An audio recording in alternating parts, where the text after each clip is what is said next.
Hello বন্ধুরা, কেমন আছো সবাই? আশা করি সবাই ভীষণ ভালো আছো। আমিও খুব ভালো আছি। চলো আজকে তোমাদেরকে নিয়ে যাব কলকাতার বুকে এক গোপন গোল্ড প্লেট জুয়েলারি মার্কেটে। এখানে যে কোনো রকমের ভগবানের জুয়েলারি, শুটিংয়ের জুয়েলারি, ব্রাইডাল শ্যুট সমস্ত রকমের জুয়েলারি পেয়ে যাবে তোমরা এই একই মার্কেটের ভেতরে।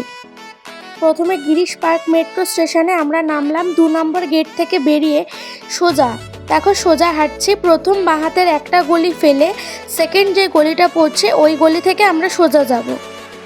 এই মার্কেটটা কিন্তু অনেকেই চেনে না, কিন্তু এই মার্কেটের ভিতরে অনেক কম পয়সার মধ্যে বিভিন্ন রকমের ব্রাইডাল জুয়েলারি, শুটিংয়ের জুয়েলারি, ভগবানের যত বড় সাইজেরই জুয়েলারি চাও না কেন তোমরা সমস্তটাই পেয়ে যাবে এই মার্কেটের ভেতরে।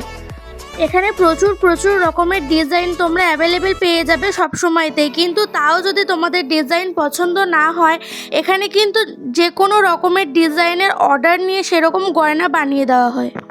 দেখো সেকেন্ড বাঁ হাতের যে গলিটা পড়ছে ওটা থেকে আমরা ঢুকে সোজা গিয়ে ডান হাতে একটা ছোট গলি দেখতে পাবো। ওই ছোট গলিটা থেকে রাস্তাটা ক্রস করলে পরেই তোমরা গয়নাটা সামনাসামনি পৌঁছে যাবে। চলো তোমাদেরকে দেখিয়ে দিই পুরোটা।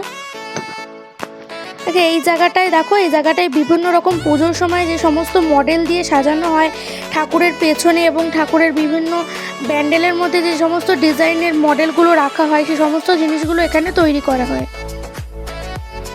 এই যে দেখো, এই সোজা গলিটা থেকে গেলে পরে আমরা ছোট্ট একটা ক্রসিং পড়বে, সেই ক্রসিংটা পেরোলে পরেই তোমরা মার্কেটের একদম কাছাকাছি চলে যাবে। দেখো ক্রসিংটা আমি আর ভিডিও করতে পারিনি কারণ ওখান থেকে গাড়ি ঘোড়া চলে তো সবসময়। দেখো এখন আমরা সোজা চলে এসেছি মার্কেটের মধ্যে। মার্কেটের শুরুতে প্রথমে কিছু পলিশের দোকান আছে। এখানে তোমরা যত পুরানো জিনিসই নিয়ে যাও না কেন এখানে খুব কম পয়সার মধ্যে এগুলো পলিশ করে পুরো একদম নতুনের মতন করে দেয়। এই যে দেখো প্রথমেই ঢুকতেই এই দোকানগুলো তোমাদের চোখে পড়বে। আর এই দেখো এই জোড়া মন্দির, এই জোড়া মন্দিরটাই কিন্তু এখানে ল্যান্ডমার্ক। এই জোড়া মন্দির থেকে সোজা বরাবর চলে গেলে পরে তোমরা একে একে নানান রকমের জুয়েলারির দোকান দেখতে পেয়ে যাবে। এখানে তোমরা যে কোনো দোকানে ঢুকেই তোমরা যাচাই করে নিতে পারো দাম। এবার তারপরে তোমাদের যেই দোকানে মনে হবে যে এই দোকানে একটু দামটা কম, তোমরা সেই দোকানে জিনিস নিতে পারো। আগের বারের তুলনায় এইবারের দামটা অনেকটাই বেশি এই মার্কেটে, কারণ আগের বারে আমি যখন এসেছিলাম জন্মাষ্টমীর আগে তখন অনেক কম পয়সায় অনেক রকম সুন্দর জুয়েলারি ওরা বিক্রি করছিল। কিন্তু আগের বছরের তুলনায় এই বছর দামটা কিন্তু একটু বেশি, কিন্তু কি করা যাবে, সমস্ত জিনিসপত্রের দামই তো বেড়ে গেছে, আর এখানে আর বলে কি হবে। এই যে দেখো একদম গলির লাস্ট যে দোকানটা মা মনসা চেইন স্টোর, এই দোকানটা থেকে আমরা আগেরবারও নিয়েছিলাম আমাদের ভগবানের জুয়েলারি, তাই আজকের আবার এই দোকানটাতেই এলাম। এই দোকানটা খুবই ছোট কিন্তু এখানে কালেকশন প্রচুর। এখন আমরা যেটা দেখছি সেটা হচ্ছে গিয়ে ছোট গোপালের চুড়ি। যে কোনো ভগবানকে তোমরা এই চুড়িটা চুড়িগুলো মাত্র 40 টাকা করে জোড়া।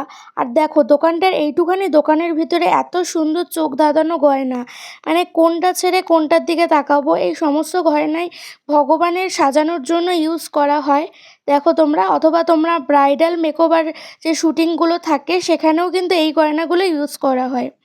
দোকানের তুলনায় এই দোকানের দামটা একটু কম, কিন্তু তাও এবারে আগের বারের তুলনায় সব দোকানেই একটু দামটা হাই হয়ে গেছে। দেখো এই হারটা দেখো কত সুন্দর। এই দোকানটায় প্রত্যেকটা গয়নার ডিজাইন কিন্তু চোখ ধাঁধিয়ে যাওয়ার মতন। দেখো তোমরা কারুকার্যগুলো এতটা সুন্দর, আর সোনার জিনিসের দরকার পড়বে না, পুরো একদম নিখুঁত হাতের কাজ, এত সুন্দর জুয়েলারিগুলো। তো দেখো বন্ধুরা, আমরা আপাতত এই কয়েকটা জুয়েলারি নিলাম। তো সামনের সপ্তাহে আরও নতুন কালেকশান আসবে, তো তখন এসে আমরা বাকি জিনিসপত্র নেব। তো তখন তোমাদের সাথে আবার শেয়ার করব। ভিডিওটি ভালো লাগলে লাইক, কমেন্ট এবং সাবস্ক্রাইব করে দিও।